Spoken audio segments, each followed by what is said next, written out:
السلام علیکم، کیا حال ہے آپ لوگوں کے؟ میں عثمان ظفر پراچا۔ ہو سکتا ہے کبھی کبھی آپ لوگوں کے ذہنوں میں ایسے سوالات اٹھتے ہوں جو آپ لوگوں کو پریشان کر کے رکھ دیتے ہوں، جن کا لاجک ہی آپ لوگوں کے ذہن میں نہ بیٹھتا ہو، جن پہ اگر آپ لوگ کبھی بحث کرتے بھی ہیں تو وہ جہاں پہ آپ جانا چاہتے ہیں اس سے دور ہی آپ لوگوں کو لے جاتے ہوں، اور اسلام سے متعلق ہوں تو ہو سکتا ہے کبھی کبھی ایسا بھی ہو سکتا ہو کہ وہ سوالات آپ کا ایمان ڈگمگانے پہ لگے ہوئے ہوں۔ جیسے کوئی شخص یہ سوچ سکتا ہے کہ اسلام میں مرد اور عورت کے ساتھ برابری کا سلوک کیوں نہیں کیا گیا، مرد کو وراثت میں زیادہ حصہ کیوں دیا گیا ہے، مرد کو باہر جانے کی اجازت ہے، عورت کے پردے میں گھر میں رہنے کا کیوں کہا گیا ہے۔ یا ہو سکتا ہے کوئی شخص یہ بھی سوچ سکتا ہے کہ حضور صلی اللہ علیہ وسلم نے 4 سے زیادہ شادیاں کیوں کی تھیں، جبکہ اسلام میں تو صرف 4 شادیوں کی اجازت ہے۔ یا حضور صلی اللہ علیہ وسلم نے ایک بچی سے شادی کیوں کی تھی۔ یا ہو سکتا ہے عام زندگی سے متعلق بھی آپ لوگ کبھی کبھی اپنے حلقہ احباب میں بحث کرتے ہیں اور کسی نتیجے پہ نہ پہنچتے ہوں کہ جیسے یار میں تو صدقہ خیرات بہت کرتا ہوں یا کرتی ہوں، پھر بھی میرے ساتھ بڑا غم چل رہے ہیں، لیکن فلاں شخص تو بڑا خوش اور کامیاب نظر آتا ہے۔ تو یہ ہو سکتے ہیں کچھ باتیں جن پہ آپ لوگ بحث کرتے ہیں اور کوئی نتیجہ نہ نکلتا اور آپ لوگ پریشان ہو جاتے ہوں، تو یاد رکھیں قرآن مجید میں سورہ الاسراء ہے، سورہ نمبر 17 آیت نمبر 36 میں اللہ تعالیٰ نے فرمایا ہے کہ ایسی چیزوں کے پیچھے نہ لگو جس کا تمہیں علم نہ ہو۔ اب یہ آیت خود ہی کئی لوگوں کو پریشان کر سکتی ہے، وہ کہیں گے کہ یار اسلام تو ایکسپلور کرنے کی تعلیم دیتا ہے اور یہاں پہ اس نے خود ہی روک رکھا ہے۔ تو آپ لوگ یاد رکھیں، چیز اپنے ذہن میں بٹھا لیں کہ ہم لوگوں کی اتنی مینٹل کیپیسٹی نہیں ہے، اتنا ہم لوگوں کا علم نہیں ہے، اتنی ہم لوگوں کی قابلیت نہیں ہے کہ ہم حقیقتوں کی گہرائیوں کو ہضم کر سکیں، ہر قسم کی حقیقت کی گہرائی کو ہضم کر سکیں۔ ہم لوگوں کی اتنی کیپیسٹی نہیں ہے، ہم لوگ اس لیول پہ ہیں ہی نہیں۔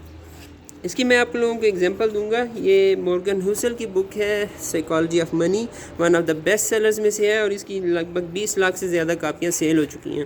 اس کے چیپٹر نمبر 18 میں اس نے when you will blue any thing میں ایک بات لکھی ہے اپنی بیٹی سے متعلق۔ وہ لکھتے ہیں کہ اس بک کو لکھتے ہوئے میری بیٹی کی عمر تقریباً 1 سال ہے۔ میں کبھی کبھی سوچتا ہوں کہ اس کو کیا چیزیں سمجھ نہیں آتی ہوں گی، جیسے کہ bill, salary, budgets, saving for retirement. اگر آپ اس کو فیڈرل ریزروز کے بارے میں سمجھانا شروع کریں تو امپاسبل ہے کہ اس کو سمجھا سکیں، لیکن اس کی ایک دنیا ہے، اس نے کئی چیزیں سمجھ بھی رکھی ہیں، جیسے اس کو پتہ ہے کہ کمبل کرنے سے گرمی لگتی ہے، ماں کے ساتھ جڑ جاؤ تو سیف محسوس کرو گے، اور اس کو پتہ ہے کہ کھجور کا ذائقہ مزے کا ہوتا ہے۔ اس لمیٹڈ تھنکنگ کے ساتھ اس نے پوری دنیا کو سمجھنے کی کوشش کی ہوئی ہے۔ جیسے کہ فرض کیا صبح اگر میں کام پہ نکلتا ہوں تو اس کو یہ نہیں پتہ سیلری اور بل کیا ہوتے ہیں، اس کو یہ پتہ ہے کہ میرا باپ میرے ساتھ نہیں بیٹھا، میں اپنے باپ کے ساتھ کھیلنا چاہتی تھی، اس لیے میں اس سے ناراض ہوں۔ اپنی لمیٹڈ تھنکنگ کے ساتھ، لمیٹڈ نالج کے ساتھ جو اس کے پاس تھوڑا سا ہے، اس کی بیسس پہ اس نے ایک پورا سیٹ اپ بنا رکھا ہے اور اپنے باپ سے ناراض ہو گئی ہے۔ ڈیٹیل تو اس کو نہیں پتہ، حقیقت اس کو سمجھ بھی نہیں آ سکتی اور پتہ بھی نہیں ہے اس کو۔ وہ کہتا ہے کہ ہم باقی دنیا کے لوگ بھی اس چھوٹی بچی کی طرح ہی ہیں، ہم ایک لمیٹڈ مینٹل کیپیسٹی کے ساتھ، لمیٹڈ انفارمیشن کے ساتھ پوری دنیا کی ہر چیز کو سمجھنے کی کوشش میں لگے ہوئے ہیں جو ہم نہیں کر سکتے، اور یہ ایک ریئلٹی ہے، اور ہم اس وجہ سے غلطیاں کر بیٹھتے ہیں۔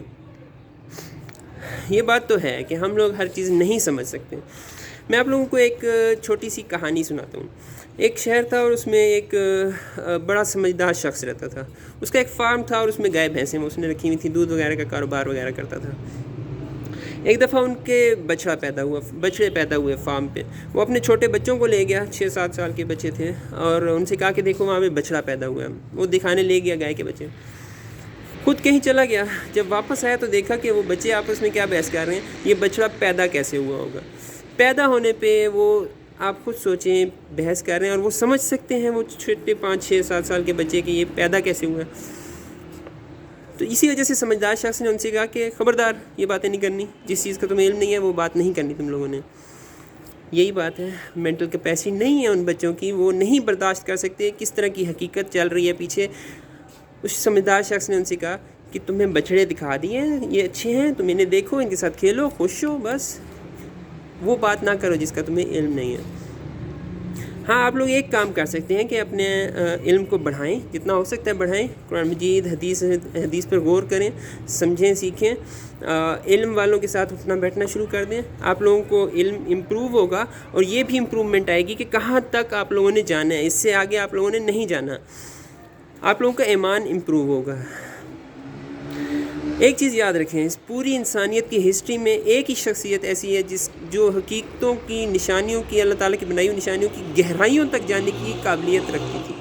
حضور صلی اللہ علیہ وسلم کی شخصیت، وہ اللہ تعالیٰ نے ان کو قابلیت دی تھی، اور وہ حقیقتوں کی گہرائیوں تک جا سکتے تھے، اسی لیے انہوں نے وہ چیزیں سمجھی ہیں، وہ دیکھی ہیں، اللہ تعالیٰ کی بنائی ہوئی چیزیں جو ہم لوگ سمجھ نہیں سکتے، دیکھ نہیں سکتے، ہماری اتنی قابلیت ہی نہیں ہے، ہم نہیں پہنچ سکتے اس چیز تک۔ تبھی ان کی بتائی ہوئی چیزوں پر ہمیں ایمان لانا ضروری ہے، وہ جو کچھ کہہ رہے ہیں وہ صحیح ہے، کیونکہ وہ کچھ سمجھ چکے ہیں جو ہم لوگ سمجھ نہیں سکتے، ہم لوگوں کی قابلیت نہیں ہے اس تک جانے کی۔